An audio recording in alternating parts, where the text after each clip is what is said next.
नमस्कार दोस्तों आज जिस स्टॉक की चर्चा करने वाला हूं मैं उसका नाम है आईटीसी लिमिटेड। देखिए आईटीसी के Q4 के नंबर्स आ चुके हैं। नंबर हम थोड़े डीप में एनालिसिस करेंगे, इसके साथ साथ कंपनी डिविडेंड क्या दे रही है ये भी बताएंगे। और इससे पहले मैं बता दूं आपको, मिष्ठान फूड ने अपने Q4 के नंबर पेश कर दिए थे, वो भी हम ऑलरेडी आप कह सकते हैं वीडियो बना करके डाल चुके हैं। तो आप उसे देखना चाहते हैं तो जाके देख सकते हैं। बस आपसे यही दरखास्त है, चैनल में पहली बार आए हैं सब्सक्राइब करके ऑल नोटिफिकेशन जरूर दबाइएगा और इस वीडियो को जरूर एटलीस्ट लाइक कर दीजिएगा ताकि यूट्यूब औरों को भी रेकमेंड करे। ओके नाउ देखिए नंबर जो शो किए जा रहे हैं वो करोड़ में है। नाउ सबसे पहले कंटिन्यू ऑपरेशन यानी होटल बिजनेस तो हट गया, बाकी जो चल रहे हैं उसमें कंटिन्यू ऑपरेशन बात करेंगे। Gross revenue from sale of production products and services crore में है 20,176 करोड़ रुपीज। ये एक साल पहले किया था 20,140 करोड़। तो भाई देखिए ऑलमोस्ट आप कह सकते हैं सेम है, 36 करोड़ का बस बढ़ोतरी हुई है। Other operating revenue 199.95 crore, almost 200 crore है, जो एक साल पहले 209.81 करोड़ था। आपका रेवेन्यू फ्रॉम ऑपरेशन कितना आया 20,376.36 करोड़, जो एक साल पहले 20,349 करोड़ रुपीज। अदर इनकम आप देखोगे 640 करोड़ रुपए है, जो एक साल पहले 595.86 करोड़ था। आपकी टोटल इनकम कितनी आई है 21,016 करोड़ रुपीस दोस्तों, ठीक है, जो एक साल पहले की थी 20,945 करोड़ रुपीस। ये क्या हो गया आपका टोटल इनकम हो गया ये, ठीक है। तो रेवेन्यू फ्रंट में ईयर ऑन ईयर बेस पे स्लाइटली आपको बढ़ोतरी देखने को मिल रही है। नाउ अब देखते हैं खर्चों ने स्थिति संभाली है बिगाड़ी है। सबसे पहला खर्चा कॉस्ट ऑफ मटेरियल 6,219 करोड़, जो एक साल पहले 6,016 करोड़ रुपीस थी।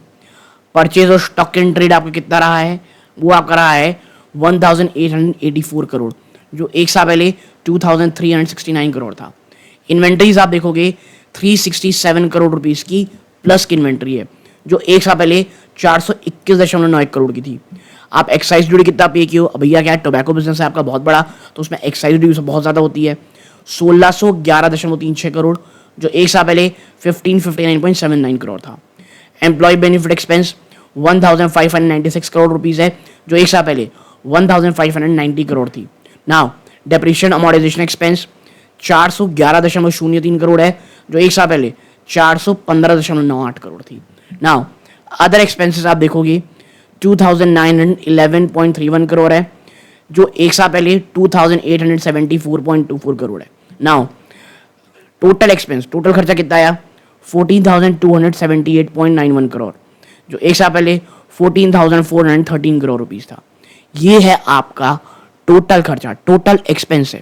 टोटल में थोड़ी बहुत कमी आई है, यही कारण है कि आपका profit before exceptional item tax कितना है 6,836 करोड़, जो एक साल पहले 6,536 करोड़ था और पिछले क्वार्टर में 6,589 करोड़ था।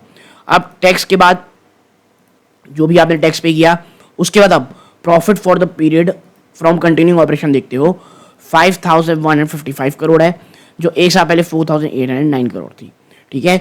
और आपका यहाँ पर ये तो तमाम चीज़ें हो गई। अब profit from the period from discontinued operations ये सब करके profit for the entire period आप देखोगे आप आएगा 1,907 करोड़, जो एक साल पहले 5,013 करोड़ रुपीस थी, ठीक है। अब आप यहाँ देखेंगे क्योंकि देखिए यहाँ पर क्या हो रहा है tax expense of discontinued operation, तो ये चीज़ है, लेकिन हमको क्या देखना है यहाँ पर हमारा मेन काम खत्म होता है। और आपकी ईपीएस कितनी आई है, सीधा चलते हैं यहाँ पर ईपीएस फ्रॉम कंटिन्यूइंग ऑपरेशन। आपकी ईपीएस कितनी है 4 रुपीज़ एंड 5 पैसा, जो एक साल पहले 3 रुपीज़ 78 पैसा थी। अब ईपीएस किससे जो कंटिन्यूड डिसकंटिन्यूड ऑपरेशन यहाँ पर कितना है 15 रुपीज़ 75 पैसा, जो एक साल पहले 3 रुपीज़ 94 पैसा थी। हमको इस चीज़ को देखना है। ओके नाउ अब ये तो हो गए नंबर्स। अब चलते हैं और क्या बोलते हैं सेगमेंट वाइज नंबर्स पे दोस्तों। सेगमेंट नंबर कैसे रहे, सबसे पहले एफएमसीजी में ना दो चीज़ें आती हैं। पहला है सिगरेट और अन्य आईटीसी के जो एफएमसीजी प्रोडक्ट्स हैं। सिगरेट बिजनेस कैसा रहा 9,228 करोड़ रुपीस, जो एक साल पहले 8,944 करोड़ था। अदर बिजनेस 5,503 करोड़ रुपीस है, जो एक साल पहले 5,427 करोड़ थी।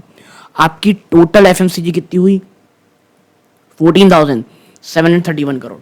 और इसीलिए मैं कहता हूं आईटीसी के लिए आज भी जो ब्रेड एंड बटर है ना, वो इनका सिगरेट बिजनेस है, क्योंकि ये इन्हें कैश बहुत देता है। रेवेन्यू में हम आएंगे, सेगमेंट में जब आएंगे तब बताएंगे।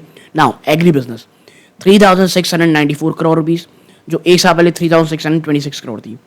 आपका पेपर बोर्ड और paper packaging business 2188 crore rupees है, जो एक साल पहले 2144 करोड़ था। अदर बिजनेस 1164 करोड़, जो एक साल पहले 1121 करोड़ थी। नाउ ये हो गया आपका रेवेन्यू पार्ट। आप कमाए कितना हो सेगमेंट पार्ट आता है। तो देखिए आपने सेगमेंट से कितना कमाया, 5402 करोड़। देखिए रेवेन्यू में कोई आप देखेंगे तो बढ़ोतरी है, उसी प्रकार की आप देखेंगे एफएमसीजी में, जो एक साल पहले आपने 5191 करोड़ कमाया था। कहीं ना कहीं मुझे ऐसा लग रहा है मार्जिन में आपको एफएमसीजी में बढ़ोतरी देखने को मिल रही है। अदर्स 346 करोड़, जो एक साल पहले 320 करोड़ था। तो यहाँ पर भी चीज़ें थोड़ी बहुत एटलीस्ट अच्छी होती दिखाई दे रही हैं। इसके साथ साथ एग्री बिजनेस 252 करोड़ रुपए, जो एक साल पहले 496 करोड़ था। तो एग्री बिजनेस ने बहुत बड़ा झटका दिया year on year. Paper board business 194 crore, जो एक साल पहले 197 था। अदर बिजनेस ने 204 करोड़ कमा के किया है, जो एक साल पहले 138 करोड़ था। तो एग्री और पेपर बोर्ड दोनों में ही प्रॉब्लम आपको साफ देखने को मिल रही है। और याद रखिएगा कंपनी ने यानी आईटीसी ना, आप कह सकते हैं पेपर बोर्ड बिजनेस भी अलग से खरीदा है।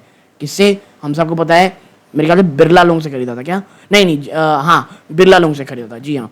ओके नाउ अब बात कर लेते हैं, क्या यहाँ पर बात करते हैं कि डिविडेंड क्या कंपनी ने दिया है। देखिए आईटीसी है तो डिविडेंड तो ये बहुत अच्छा देती ही है, जी हाँ। कंपनी ने डिविडेंड दिया है, फाइनल डिविडेंड पेश किया गया है 7 रुपीज 85 पैसा का, ठीक है। और the declaration of the same by the member and ये company is coming the Friday 25 of July. देखिए फ्राइडे को आप कह सकते हैं 25 ऑफ जुलाई को एजीएम रखा जाएगा, ठीक है। Now if declared will be paid between 28 जुलाई से लेकर के 31 ऑफ जुलाई। आपको इसकी जो पेमेंट है ये 28 जुलाई तक हो जाएगी दोस्तों। Together with the interim dividend 6 rupees 5 पैसा बाय 6 फरवरी 2025। देखिए अब हुआ क्या है, 6.5 रुपये पिछले क्वार्टर में दिया गया था, तो टोटल 14 रुपये 35 पैसे का आपको कंपनी ने डिविडेंड दिया। और मैं इसीलिए बार बार कहता हूँ आईटीसी एक बहुत ही शानदार कंपनी है जो आपको डिविडेंड बहुत अच्छा देती रहती है। इसके साथ साथ 28 मई की तारीख याद रखिएगा, आज है 22 तारीख। अगर 28 मई तक आपके पास ये स्टॉक आपके डिविडेंड में ये स्टॉक आपके डीमेट अकाउंट में रहेगा तभी आपको मिलेगा। याद रखिएगा 28 मई आप कह सकते हैं ये रिकॉर्ड डेट है, और पेमेंट इसकी आपको 28 जुलाई से 31 जुलाई के बीच में कर दी जाएगी। तो ये ओवरऑल कंपनी जो नंबर दिए हैं ये उस प्रकार के हैं दोस्तों, ठीक है। अब देखिए इस रिजल्ट से एक चीज समझ में आ रही है कि एफएमसीजी बिजनेस में कहीं ना कहीं माफ कीजिएगा एग्री बिजनेस में थोड़ा दबाव है। और आईटीसी आने वाले समय जैसे होटल अलग किया है, कहा यह जाता है कि एफएमसीजी अलग हो जाएगा। इसके साथ साथ इनका जो एग्री बिजनेस है वो कंपनी धीरे से अलग कर दी दिखाई देगी। इसके साथ साथ इन्फोटेक का जो बिजनेस है वो अलग होगा, जी हाँ। आईटीसी इन्फोटेक एक बिजनेस है, तो ये 3 अलग बिजनेस निकलेंगे, लेकिन अभी बहुत समय लगेगा। और अच्छी चीज ये है आईटीसी की जो टॉप मैनेजमेंट है उसका जो सबसे इंपॉर्टेंट मुझे लगता है ट्रेड वो ये है, वो हड़बड़ाती नहीं है। जब जो चीज जब करनी रहती है तभी करने की बातें कहते हैं, ठीक है। तो ये एक छोटी सी एनालिसिस आप लोगों के साथ शेयर करनी थी। वीडियो अच्छा लगा हो लाइक करके चैनल सब्सक्राइब जरूर कीजिएगा। ये सूर्यकांत है, जय हिंद दोस्तों।